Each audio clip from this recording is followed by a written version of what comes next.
মসনদে বসেই একের পর এক নির্বাহী আদেশ আর নিষেধাজ্ঞার ঝড় তুলেছেন মার্কিন প্রেসিডেন্ট ডোনাল্ড ট্রাম্প।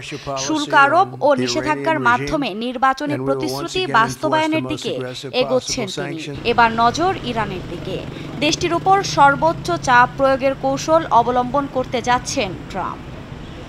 যুক্তরাষ্ট্র সময় মঙ্গলবার তেল রফতানি শূন্যের কোটায় নামিয়ে আনতে এবং পরমাণু অস্ত্র অর্জন থেকে বিরত রাখতে ইরানের ওপর কঠোর নীতি কার্যকরের নির্দেশ দেন ট্রাম্প। পাশাপাশি নেতানিয়াহুর সঙ্গে সাক্ষাতের আগে ওভাল কার্যালয়ে এ সংক্রান্ত একটি স্মারকলিপিতে স্বাক্ষর করেন।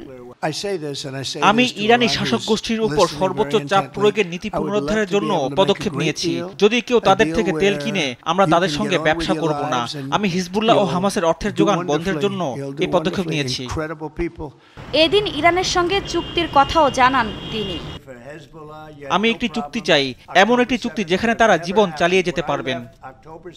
ট্রাম্পের নির্দেশনার পর এক প্রতিক্রিয়ায় যুক্তরাষ্ট্রের সঙ্গে আলোচনায় বসার আগ্রহ প্রকাশ করেছে ইরানের পররাষ্ট্র মন্ত্রণালয়। এদিকে মার্কিন জ্বালানি তথ্য প্রশাসন জানিয়েছে ইরান 2023 সালে তেল রপ্তানি করে $53 বিলিয়ন এবং তার আগের বছর $54 বিলিয়ন আয় করেছে। তবে ওপেক বলছে 2024 সালে তেল রপ্তানি 2018 সালের পর সর্বোচ্চ স্তরে ছিল। আফরিন মৌ, নিউজ ডেস্ক, দেশ টিভি।